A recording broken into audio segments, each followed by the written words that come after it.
Hey guys, this is your weekly review. I know James went through and marked up a lot of the film, and this is not to be in place of that. Still go through, look at your film, look at what he marked up, and look at other game films, see what was marked up on other crews, see what we can learn from each other. Just a few plays I want to go over with everyone because there's some things we're still missing, so I just want to talk about some of that. This play we're going to have a called OPI, which is not there.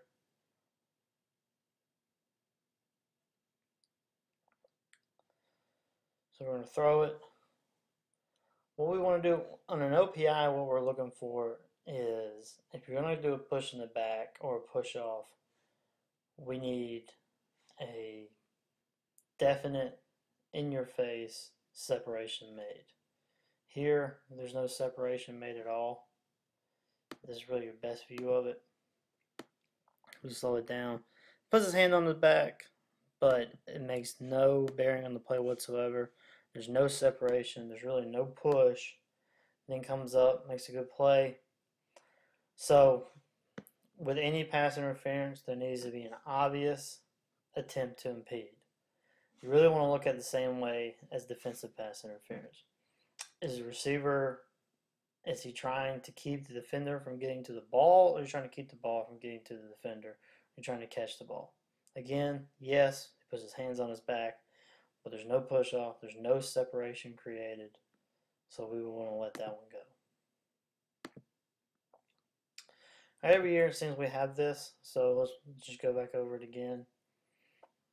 In high school, this is illegal. In college, it would be legal, but in high school, this is an illegal play. When they're set for extra point or field goal, when the holder has his knee on the ground, there's really nothing he can do but put the ball on the ground or on the tee. If he wants to do anything else, pitch it forward, pitch it backward, his knee needs to come off the ground before he does it.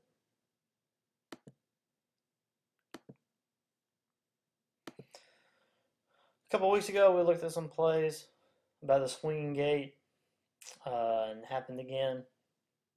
So remember, what we're looking for is one fluid motion. So again, with this, you're going to see him. He actually picks the ball up first and then throws it. We need a fluid motion. One continuous motion backwards. So this play would be illegal. Remember, on plays like this, they pretty much, it's got to be perfect.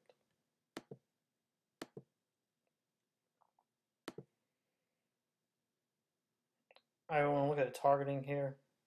We have an illegal shift. We get that. We flagged that. Good job. But we're going to miss an illegal helmet contact. Right there. So, I don't know if this qualifies as targeting. We don't have a launch, but he does lead with the crown of the helmet, and he makes contact, forcible contact, helmet to helmet, enough the helmet actually comes off. Remember, we want these players to be coming in with that head up. We're not going to fault them. The running back's running forward, so it is a tough adjustment to make, but he had time to make the adjustment, and he didn't. He still came in with that helmet down. So, should have got that. It's not flagrant. That's just regular targeting or illegal helmet contact. And this must have been Blessed Trinity because there's Neo in the background right there.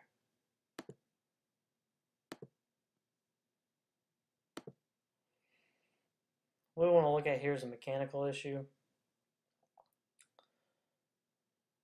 We're going to have the runner out of bounds, and we have a deep guy 25 yards down the field. When you're running deep, when you, at the snap, take one or two steps backwards, and if you read run, pause, and read the play. So on this play, you got a run coming to the outside, so you should be paused right now, reading it. You're watching this block out here, and right now you should not be moving. You should really be around here somewhere. Just let the play come to you. When you feel like you need to start backpedaling, do it. Because what we have here, we have mixed colors out of bounds, and we're 25 yards downfield. Remember, as a deep guy, our responsibility in the mixed colors come up here as quick as we can and unmix these colors. 25 yards down the field is hard to do. So remember, take a step or two back, read the play. If it's run, pause, read it some more, and go from there.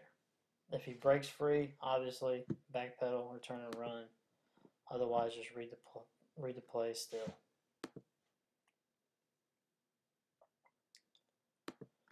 This clip I shared earlier in the week. This is not from one of our games. Here we're going to have right here on the right hand side, kid's going to get laid out behind the play. Let's watch from this angle.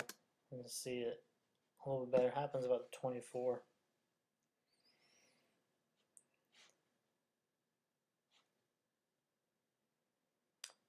Would be unnecessary roughness, and it does rise to the level of flagrant. If you call targeting on this, we can justify it. It's hard to tell really, but he definitely launches, definitely is coming upward. He's head hunting above the shoulders. Looks like the force of the contact is in the shoulder and the chest area. Nevertheless, this would still be flagrant, and we would need to eject this kid. Hits like this, there's no room for them in football. So, and he even knows he did something wrong because he runs to the sideline. So, that's something we would need to get that out of the game. Flagrant, eject them. Coach argues it, they can send the tape in, but I promise you, this would not get overruled.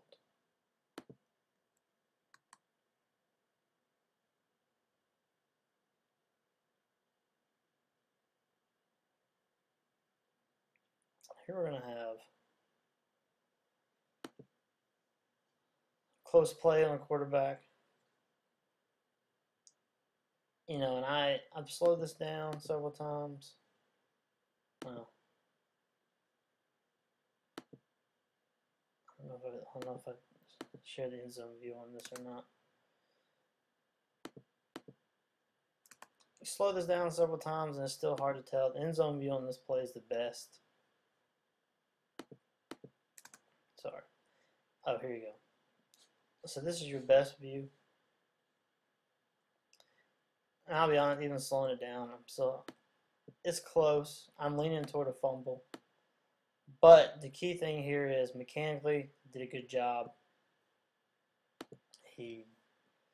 Referee did a good job of putting go ahead and signaling incomplete, selling the call. He's right there. He's ruling incomplete. It's quick. There's no doubt. Everyone knows it's an incomplete pass. Coach can argue with it if he wants, but again, the call is quick. They're on it. He's selling it. So, good job. Again, though, I've slowed it down. It's close. I'm leaning toward a fumble, though.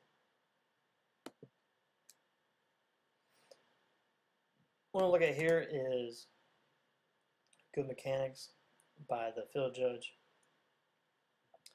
Remember, in high school, we have slightly different rules in regards to fair catch and KCI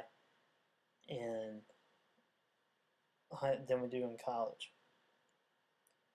The one thing we didn't do well mechanically is this is a muff. There's no reason for a beanbag. We still need someone to stop the clock as well. But what we did well here, you can see it better in the end zone view. Field judge in good position. The rule is once that ball hits the receiver at all bets are off.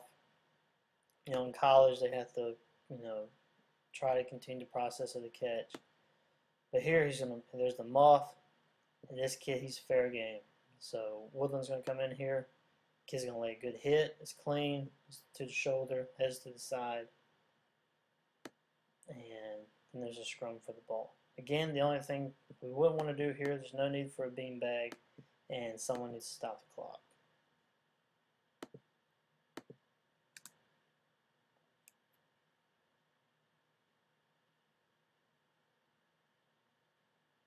here we're going to have close to targeting. It's hard to tell, and then we're going to miss the taunting. Especially a kid like this on the other team's sidelines.